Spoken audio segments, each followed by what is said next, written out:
जय संविधान जय भारत. मी संजय कांबळे, बहुजन प्रवाह चॅनल संपादक. सर्वांचे स्वागत करतो. पुणे दिनांक 1/4/2026 एरोडा येथील धम्मक्रांती बुद्ध विहारात चक्रवर्ती सम्राट अशोक जयंतीनिमित्त आयुष्यमान अशोक जगताप सामाजिक धार्मिक कार्यकर्ते यांची मुलाखत. सम्राट अशोक यांच्या जीवनावर प्राचीन काळातील अखंड जम्बूद्वीप व आजचा भारत यावर अभ्यासू व्यक्तिमत्वाची परखड मते व खऱ्या इतिहासाची साक्ष देणारी मुलाखत बहुजन प्रवाह चॅनलवर पहा. जय संविधान जय भारत. मी संजय कांबळे, बहुजन प्रवाह चॅनलमध्ये आपल्या सर्वांचं स्वागत करतो. मित्रांनो, आज आपण 26 फेब्रुवारी इथे 26 फेब्रुवारी रोजी संपूर्ण देशभर चक्रवर्ती सम्राट अशोक राजा यांची जयंती संपूर्ण देशभर उत्साहात साजरी करण्यात आलेली आहे. तर त्याच धर्तीवरती आज आपल्या गांधीनगर येथे धम्मक्रांती बुद्ध विहारामध्ये आपण सम्राट अशोक जयंतीनिमित्त हा तर आपल्या विहारामध्ये अशोक जगताप साहेब हे माजी अधिकारीसुद्धा आहेत आणि धम्माचा प्रचार प्रसारसुद्धा करता येते. धम्मकार्यामध्ये आहेत आणि त्यांचे शेजारी बसलेले मधुकर हरिभक्त आहेत. ते सुद्धा सामाजिक धार्मिक क्षेत्रामध्ये अग्रेसर आहेत आणि आज आपण त्याचबरोबर सुनील जगतापसुद्धा आहेत आणि आपण आज सम्राट अशोक जयंतीनिमित्त अशोक जगताप साहेब यांच्याकडून आपण सम्राट अशोकाविषयी माहिती आपण त्यांच्याकडून घेणार आहोत. कारण त्यांचा दांडगा असा व्यासंगाही अभ्यास आहे आणि सम्राट अशोकावरती त्यांचा अभ्यास भरपूर आहे. तर आपण प्राचीन काळात जाऊन आपण थेट सम्राट अशोकाविषयी त्यांच्याकडून आपण चर्चा जाणून घेणार आहोत. अशोक जगताप साहेब. जगताप साहेब, आपलं बहुजन प्रवाह चॅनलमध्ये आपलं सहर्ष स्वागत करण्यात येत आहे. मी तुमचा फार फार आभारी आहे आणि तुम्हाला भावपूर्ण धन्यवाद सर. हां, तर आपण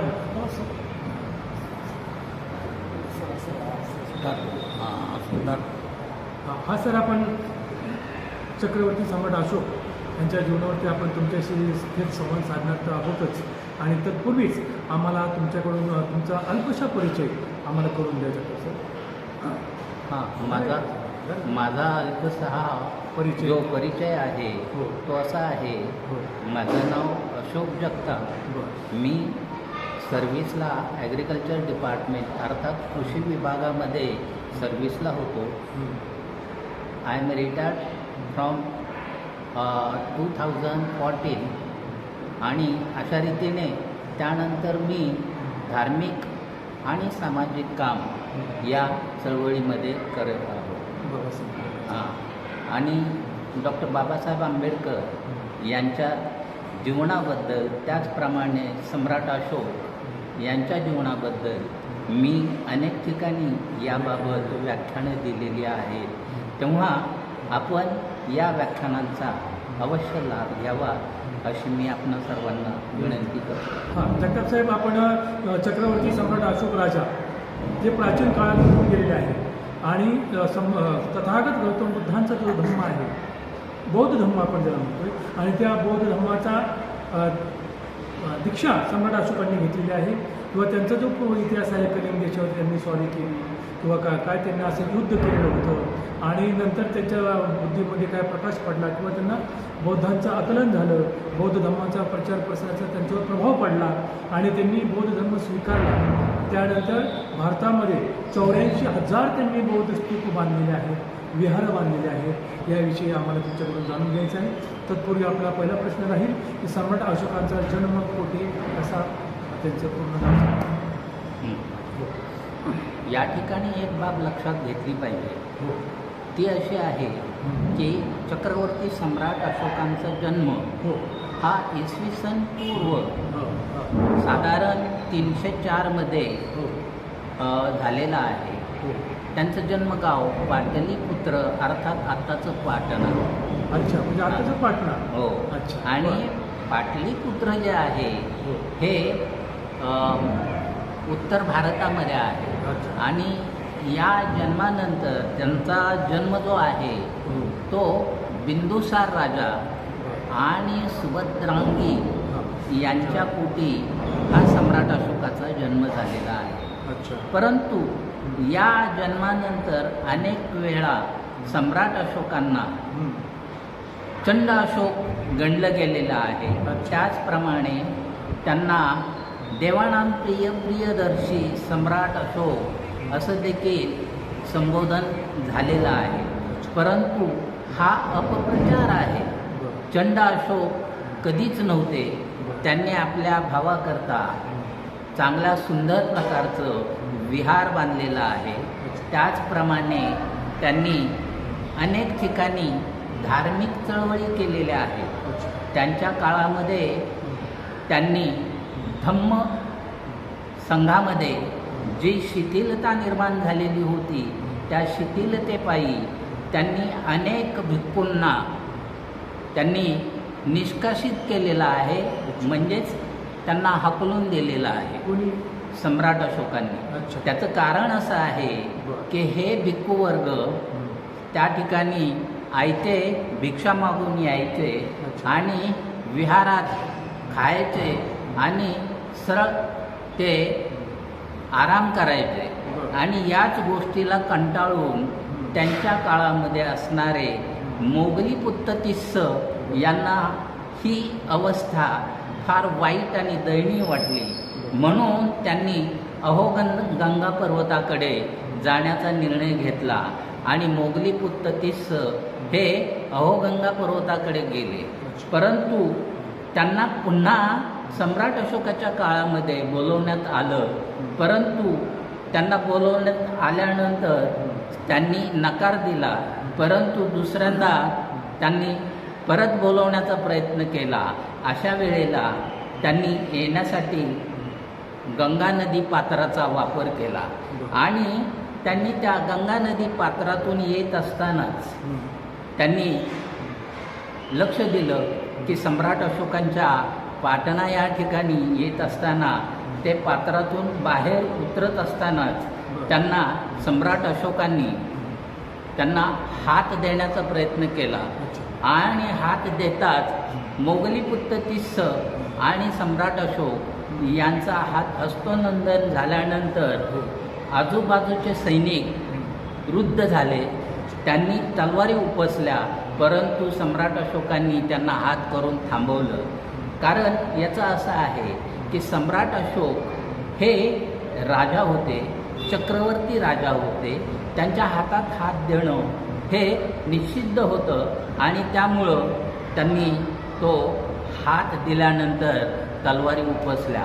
परंतु सम्राट अशोकांनी त्यांना शांत केलं आणि त्यांना किनाऱ्यावर येताच त्यांचं अत्यंत स्वागत मोठ्या उत्साहाने करण्यात आलं. अशा पद्धतीने मोगली पुत्ततिस्स हे त्या ठिकाणी आले.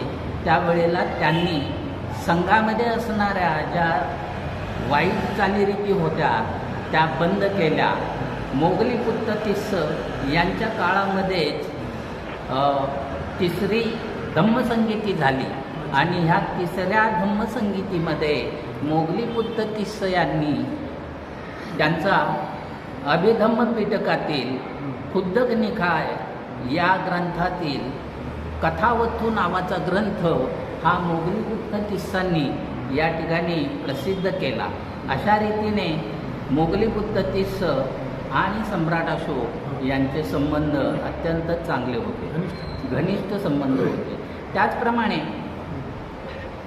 सम्राट अशोकांनी आपल्या वर्तमान काळातील असणारे जे पुत्र होते महामहेंद्र, त्याचप्रमाणे संघमित्रा, त्याचप्रमाणे चारुमती ही दुसरी मुलगी, हां, त्यानंतर कुणाल, जालोक आणि तिवर, अशा पद्धतीने 4 मुलं आणि 2 मुली.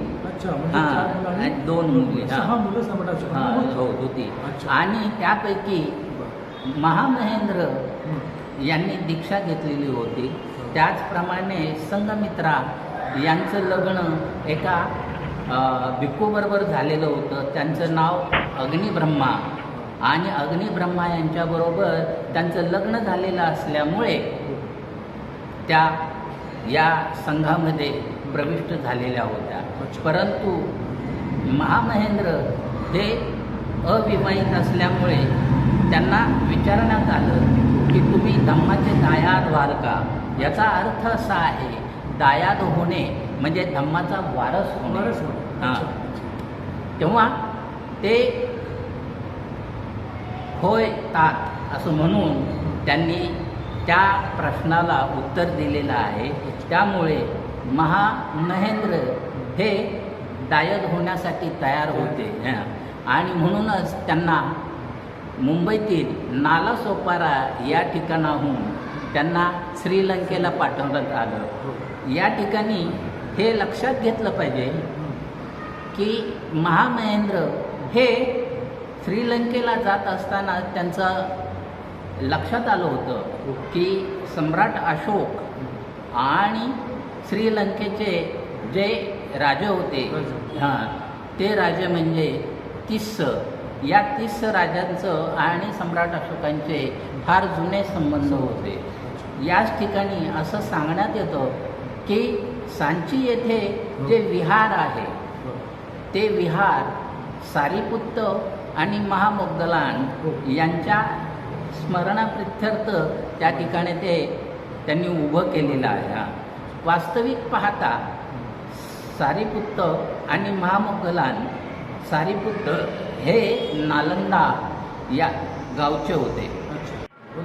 सम्राट अशोकांची सासूरवाडी ही भोपाळ आणि विदिशा यांच्यामध्ये सांची आहे. वास्तविक पाहता विदिशा नगरी या नगरीचं मध्ये असणारे सेनानी यांची मुलगी महामाया ही त्यांना नजरेस पडली आणि ती आवडल्यामुळे त्यांची पहिली पत्नी ही झाली. सम्राट अशोकांची सासूरवाडी ही विदिशा नगरी होती. आणि या विदिशा नगरीमधील एका व्यापाराची मुलगी महामाया यांच्याशी त्यांनी संबंध साधले, त्यांच्याशी विवाह केला. अशा रीतीने सम्राट अशोकांना एकूण 5 राण्या होत्या. त्या 5 राण्यापैकी पहिली महामाया, त्यानंतर महामाया नाही, महादेवी. त्याच्यानंतर दुसरी जी होती असंगमित्रा, तिसरी जी होती कारुवाकी, चौथी होती ती पद्मावती आणि 5वी जी होती ती तिष्यरक्षिता. अशा रीतीने सम्राट सांची नाही, विदिशा ही नगरी त्यांची सासूरवाडी आहे. परंतु त्या अगोदर त्यांना सम्राट अशोकांना तक्षशिलेला बंडाळी माजल्यामुळे त्यांना पाठवण्यात आलेलं होतं. आणि तिथली बंडाळी त्यांनी अत्यंत सक्षमपणे ती शांत केली आणि त्यानंतर ते पुन्हा उज्जैनला आले. आणि उज्जैनला आल्यानंतर त्यांना त्या ठिकाणी त्यांचा सत्कार करण्यात आला. परंतु सम्राट अशोकांना राजा बनण्याकरता त्यांच्या पिताजींचाच, अर्थात त्यांचे पिता हे सुसीम यांना राजा बनवण्यासाठी ते उत्सुक होते. परंतु सुसीम हा तेवढा लढवय्या आणि मुत्सद्दी नव्हता. हे लक्षात आल्यामुळे तिथल्या लोकांनी, सेनापती, त्याचप्रमाणे तिथले असणारे कारभारातील जे सैन्य होतं त्यांना सम्राट अशोकाबद्दल आदर होता. त्यांनी सम्राट अशोकांचंच नाव पुढं केलं. यासाठी त्यांना जेवणावळ देण्यात आली. त्या जेवणावळीमध्ये सुसीम हा हत्तीवर आला आणि सिंहासनावर बसून त्यांनी सोन्याच्या चांदीच्या ताटामध्ये जेवण घेतलं. परंतु सम्राट अशोक हा सुभद्रांगीचा असल्यामुळे सुभद्रांगीने सम्राट अशोकाला मातीची भांडी, त्याच्यामध्ये दही, त्याचप्रमाणे इतर भाजी ही सम्राट अशोकाला दिली आणि एक कापड दिलं पांढरं स्वच्छ आणि ते जमिनीवर हातरून सम्राट अशोके खाली जमिनीवर बसून त्या ठिकाणी जेवले. या गोष्टीचा प्रभाव तिथल्या सेनापतीच्या मनावर जास्त पडला. आणि मातीशी संबंध जोडणारा हा व्यक्ती हा अत्यंत सज्जन आहे, अत्यंत वीर्यवान आहे, बरं. हे आणि लक्षात घ्या. आपण आणि सम्राट शौर्य. अशोक आपण जे चर्चा हां. करतोय, हां. सम्राट अशोकांचं जे साम्राज्य आहे, म्हणजे सम्राट अशोकांचं साम्राज्य देश, ज्याला आपण कुठला देश होता नाव हा काय त्यावेळेस? जम्बूद्वीप. जम्बूद्वीप. हां. जम्बूद्वीप हा सम्राट अशोकांचा देश, म्हणजे हा भारताचं नाव, पूर्वीचं नाव आहे जम्बूद्वीप आहे. तर जम्बूद्वीपचा कालखंड एरिया हां. कुठपर्यंत होता, काय सांगता हां, येईल हो का? येस. सांगा. हां, तर जम्बूद्वीप हां, जम्बूद्वीप. हां याचं क्षेत्रफळ हां. हे 52 लक्ष बरं. किलोमीटर अच्छा. वर्ग बरं. असं होतं. म्हणजे 52 दुनी, नाही. बेदुनी 4 आणि 5 दुनी 10 असं 104 किलोमीटर वर्ग होतं. अच्छा, म्हणजे आता समजा आता जो भारत आहे, आणि म्हणजे त्यामध्ये कुठपर्यंत? हां त्यामध्ये म्हणजे पूर्वीचा हां. या ठिकाणी असणारा नेपाळ, हां. त्याचप्रमाणे पाकिस्तान, बरं. अफगाणिस्तान, हो, इराण, इराक. इराण, हां. इराक हं. यापर्यंत हां. हा सगळा जम्बूद्वीप प्रदेश होता. हा जम्बूद्वीप होता. अच्छा. आणि या जम्बूद्वीपावर हां. त्यांनी हो. प्रशासन केलेलं आहे. हां. अच्छा. अशा पद्धतीने हे प्रशासन चालवत असतानाच त्यांनी तिथपर्यंत त्यांनी रेशीम रस्ता निर्माण केलेला आहे. अच्छा. हा रेशीम रस्ता व्यापाऱ्यांसाठी बरं. त्यांनी खुला ठेवलेला होता बरं. सम्राट अशोक. सम्राट अशोकांनी. आणि या रस्त्यावर जागोजागी त्यांनी वृक्ष लावलेले होते. बरं. त्याचप्रमाणे त्यांनी पानपोया उघडलेल्या होत्या. अशा रीतीने प्राण्यांसाठी प्राण्यांसाठी त्यांनी दवाखाने दवाखाने, छावण्या आणि अशा पद्धतीने खाद्य वगैरे त्यांना देण्यासाठी हो. त्याचीही सोय त्यांनी केलेली होती. या रीतीने सम्राट अशोकांनी बऱ्याच काही गोष्टी, सुविधा आणि आपण जे आणि पाहतोय जगताप प्रत्यक्ष. साहेब, आणि आपण पाहतो जगताप साहेब, तुम्ही चांगली माहिती देत आहे. आणि ते कलिंग आणि कसं ते युद्धाचं काय थोडंसं आम्हाला सांगा. हां. युद्धाचं काय? तर कलिंग युद्ध जे आहे हो, हो. हे आत्ताचं राज्य सम्राट कोणतं? कलिंग युद्ध हो. हे आत्ताचं आसाम आहे. अच्छा, आत्ताचा आसाम, ओरिसा आहे, सॉरी. Sorry, हां, ओरिसा. ओरिसा आहे. हां. आणि ओरिसा हा जिंकण्यासाठी बरं. त्यांच्या वाडवडिलांपासून बरं. त्यांनी प्रयत्न केले होते. अच्छा. वास्तविक पाहता ओरिसा हे राज्य जिंकण्यास कठीण झालेलं असल्यामुळे हो. सम्राट अशोकांनी त्याच्यावर स्वारी केली. अच्छा. वास्तविक पाहता हो.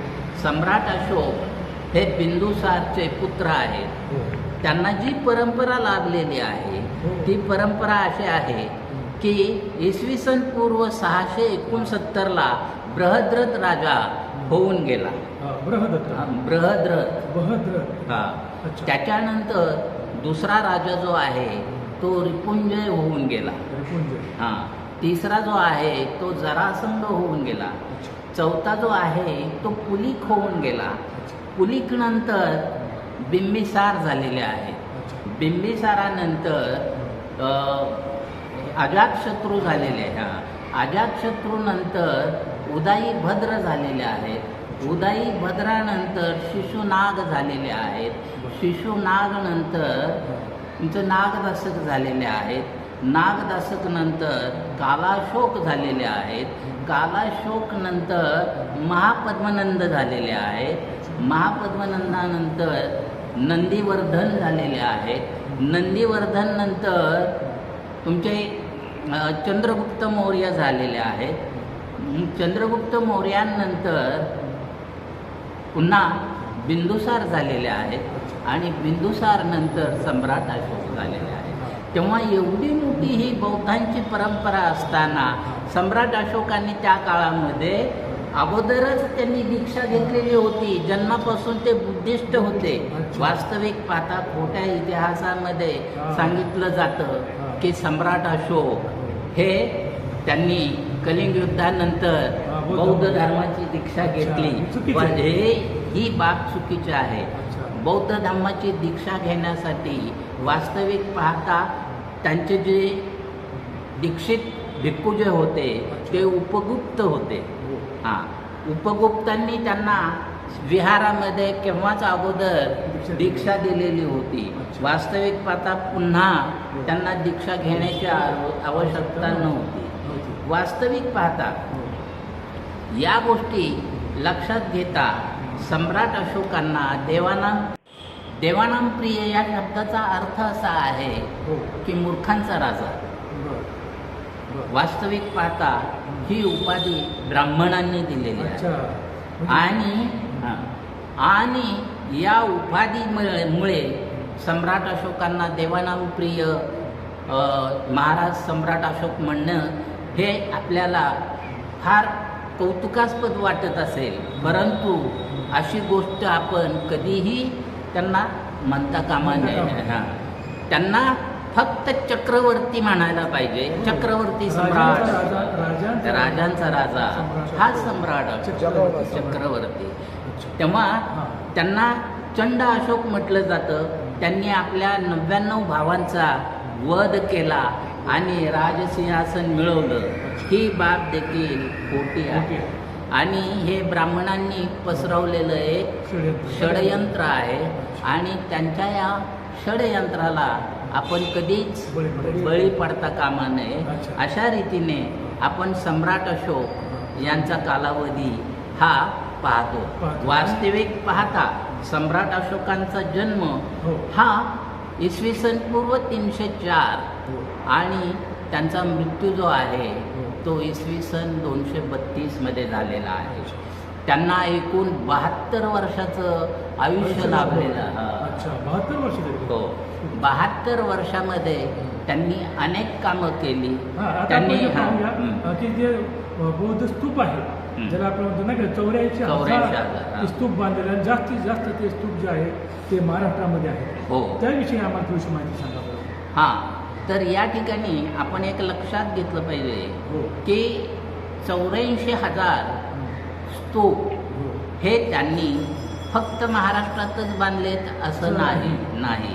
त्याचं कारण असं आहे की तथागत भगवान बुद्धांचा मृत्यू इसवी सन 483 मध्ये झालेला आहे. त्यांच्या मृत्यूनंतर जवळजवळ 179 वर्ष हे सम्राट अशोकांचा जन्म आहे. तेव्हा सम्राट अशोकाच्या जन्मानंतर त्यांनी तथागत भगवान बुद्धांच्या प्रत्येक स्थळी जाण्याचा प्रयत्न केला. वास्तविक पाहता सम्राट अशोकांची दुसरी मुलगी जी चारुमती होती ही नेपाळमध्ये दिली होती. नेपाळचा जो राजकुमार होता त्याचं नाव देवपाल. या देवपालाबरोबर चारुमतीचा विवाह करण्यात आला होता आणि त्यामुळे बौद्ध धम्म हा चारुमतीच्या माध्यमातून तिकडे नेपाळमध्ये गेला. दुसरी गोष्ट अशी की बौद्ध धम्म हा श्रीलंकेत देखील गेला. वास्तविक पाहता या सांचीच्या ठिकाणी अशी घटना घडली की महामहेंद्र यांना श्रीलंकेला पाठवण्यात आलं, परंतु श्रीलंकेला पाठवण्या अगोदर श्रीलंका हे नाव फार अलीकडच्या काळातील आहे. पूर्वी जे नाव होतं ते ताम्रपर्णी बेट, दुसरं जे नाव होतं श्रीलंकेचं ते सिंहल बेट आणि तिसरं जे नाव आहे ते श्रीलंका आहे.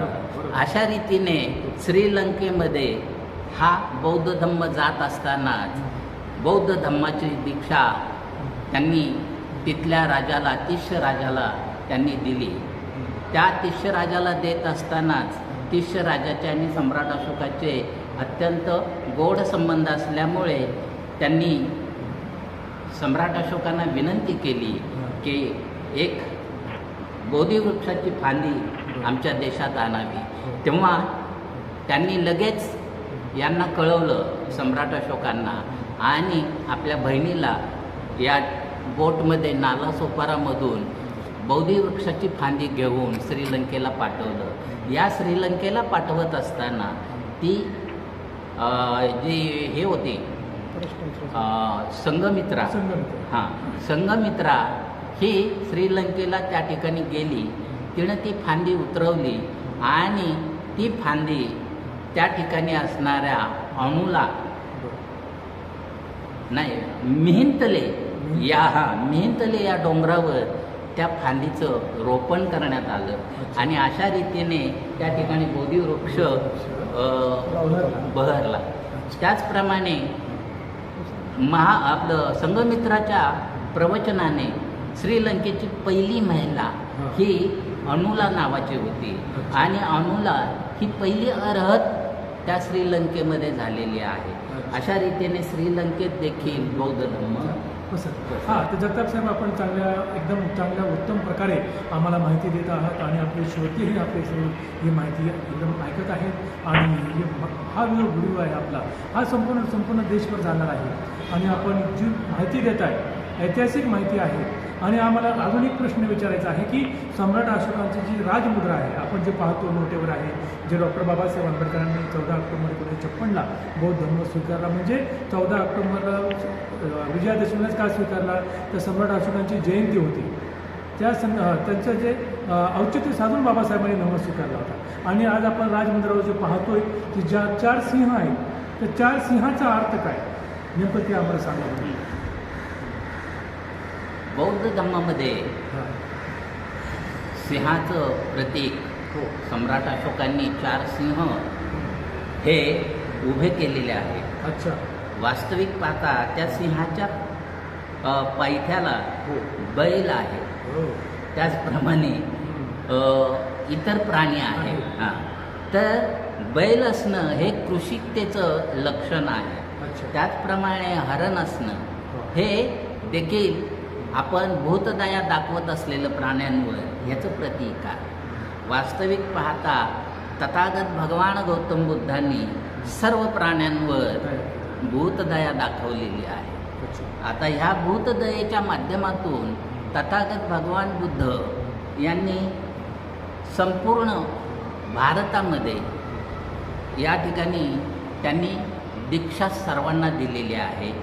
भगवान बुद्धांचे 84,000 स्तूप नाही, भगवान बुद्धांची हे लेणत नाही तर त्यांचे उपदेश आहेत आणि त्यांचे उपदेश जे आहेत ते मज्जिम निकाय, त्याचप्रमाणे संयुक्त निकाय, त्याचप्रमाणे दिग्ग निकाय आणि खुद्दक निकाय अशा अनेक ग्रंथामध्ये ते विस्तारित केलेले आहेत. त्या ठिकाणी भगवान बुद्धांचं सुत्त यावर त्यांनी अनेक वेळा भाषणं दिलेली आहेत.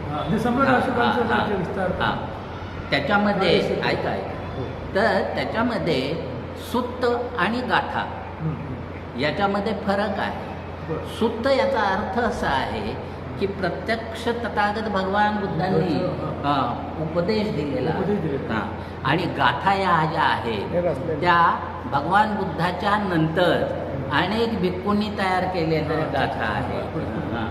हां, तर अशा रीतीने हे सर्व पाहिल्यानंतर सम्राट अशोकांनी त्यांच्या प्रत्येक स्थळाला वास्तविक पाहता त्यांचं भगवान बुद्धांची रक्षा जे अंत्यसंस्कार करण्यात आला जे कुशीनार आणि रामभार या ठिकाणी, तर त्या ठिकाणी त्यांच्या रक्षेबद्दल वाद निर्माण होण्याचा प्रश्न निर्माण झालेला होता आणि या वादाचं निरसन करण्यासाठी त्या ठिकाणी द्रोण नावाचा भिक्खू, तर अशा रीतीने सम्राट अशोक यांचा कालावधीतच त्यांनी रक्षा विभाजनाचं कार्य हे प्रत्यक्ष द्रोण नावाच्या भिक्खूकडे देण्यात आलेलं होतं आणि त्या द्रोण या भिक्खूने तो वास्तविक पाहता ब्राह्मण नाही हे लक्षात घ्या. तो द्रोण जरी असला तरी तो भिक्खू होता आणि ब्राह्मण हा शब्द मुळात आपला आहे. ब्राह्मण म्हणजे कोण तर जो अर्हतपदाला पोचलेला आहे, जो बोधिसत्वाच्या रांगेमध्ये आहे त्याला त्या काळामध्ये ब्राह्मण म्हटलं जात होतं. तर हा ब्राह्मण शब्द जो आहे तर हा शब्द ब्राह्मणांनी चोरलेला आहे. वास्तविक पाहता शर्मा, उपाध्याय हो. ह्या जे नावं आहेत हो, हे सुद्धा- हे बौद्ध धर्मातली आहेत. बरोबर. तेव्हा अशा रीतीने बौद्ध आक्रमण. धर्माचं साहित्य चोरण्याचं काम ब्राह्मणांनी केलेलं आर्यांनी आहे. केलेलं आहे. आर्य नाही ते. आर्य जे आहेत ते कोण आहेत? तर आर्य हे जे आहेत ते हिमाचल प्रदेश अच्छा. ते विंध्य पर्वत बरं. याच्यामधल्या छोट्याशा भागाला आर्यवर्त म्हटलं जातं. वास्तविक पाहता हे आर्यवर्त, आर्य ह्या शब्दाचा अर्थ हा वास्तविक पाहता बौद्ध धर्मातला आहे. बौद्ध धर्मामध्ये 4 आर्य सत्य आर्य आहे. सत्य आहे. हा. अच्छा. आर्य अष्टांगिक मार्ग आहे. हो. तेव्हा आर्य ह्या शब्दाचा अर्थ श्रेष्ठ. श्रेष्ठ. हा. तेव्हा हा श्रेष्ठ बौद्ध शब्द धर्मातला शब्द आहे आधी. हा देखील हा, बौद्ध त्यांनी धर्मातला चोरलेला. तो त्यांनी चोरलेला आहे. म्हणजे इथली सगळी संस्कृती सम्राट अशोकांची, हा. बुद्धांची हा. त्यांनी आक्रमण केली, चोरली आणि त्यात त्यांची संस्कृती विलीन केली. विलीन. अच्छा. अशा रीतीने बौद्ध धर्माचा प्रसार प्रचार. आणि प्रचार हा सर्व जगभर होत गेला. अच्छा. वास्तविक पाहता हो. या बौद्ध धर्मामधले बोधी धम्म हो. हे चीनमध्ये गेलेले हो. होते. राईट. हा. दुसरी गोष्ट अशी, त्या बोधी धम्मांच्या माध्यमातूनच अनेक ठिकाणी बौद्ध धम्म गेलेला आहे. अच्छा. त्याचनंतर चीननंतर जपानमध्ये सुद्धा हा बौद्ध धम्म गेलेला आहे. जपानमध्ये झेन नावाचं एक तत्त्वज्ञान आहे. हे झेन नावाचं तत्त्वज्ञान बोधिसत्वांना उपयोगी पडतं. अच्छा. झेन याचा अर्थ असा आहे की अग्नीची एक बारीकशी ठिणगी, अच्छा. आणि ती ठिणगी पाहत असताना प्रत्यक्ष आपल्याला अर्हतपद लागणं याला झेन असं. बुद्धिझम म्हटलं जातं. अच्छा.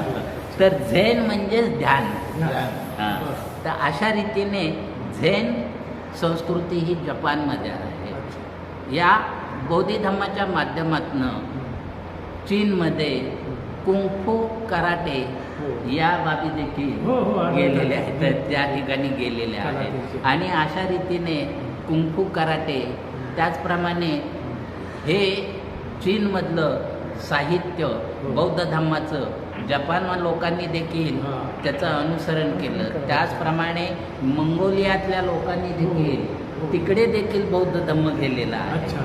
हां. तर अशा रीतीने बौद्ध धर्माचा प्रसार हा संपूर्ण जगामध्ये झालेला आहे. आता आपण जे पाहतो मध्यंतरी आपण जे पाहिलं ते कुठलं ते डोंगर तोडलेलं कुठलं ते डोंगर विमानाने डोंगर तालिबान येथे बुद्धांच्या मूर्त्या आपण बघतो. तर त्या तालिबानी सरकारने त्या रॅकेट लावून त्या मूर्त्या तोडलेल्या आहेत. याचाच अर्थ की बौद्ध धर्म तालिबानपर्यंत पोहोचलेला होता. बरोबर. हो. हां. आपणास महत्त्वाची माहिती सांगतो. हो. हिंदूकुश पर्वत अच्छा. हा जो म्हटला जातो, हा हिंदूकुश पर्वत जो आहे हा. तो अफगाणिस्तानमध्ये आहे. अच्छा. आणि या अफगाणिस्तानमध्ये जे हिंदू गेले त्यांना त्या ठिकाणी मारलेलं आहे. अच्छा. हां. बरं. तेव्हा हिंदूकुश पर्वताच्या पुढे देखील आपले बौद्ध धर्मीय लोक गेलेले आहेत. आणि अशाच रीतीने हे रेशीम रस्त्यावरून जात असताना भगवान बुद्धाच्या काळामध्येच हो. 2 द्विशरणार्थी हे त्या ठिकाणी आले होते. आणि ह्या द्विशरणार्थी लोकांनी काय केलं तर भगवान बुद्धांना विनंती केली की आम्ही तुमचे उपासक होऊ इच्छितो. म्हणून त्यांनी हात जोडले. त्यांच्याजवळ असणारं जे साहित्य होतं ते भगवान बुद्धांना अर्पण केलं.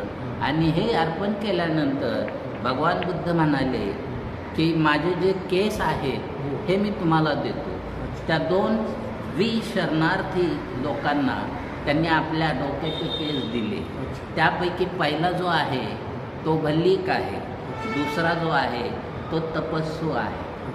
तर भल्लिक हा पुढे इराणच्या दिशेला गेला आणि तपस्सू हा म्यानमार म्हणजे आत्ताचा ब्रह्मदेश या ठिकाणी गेला.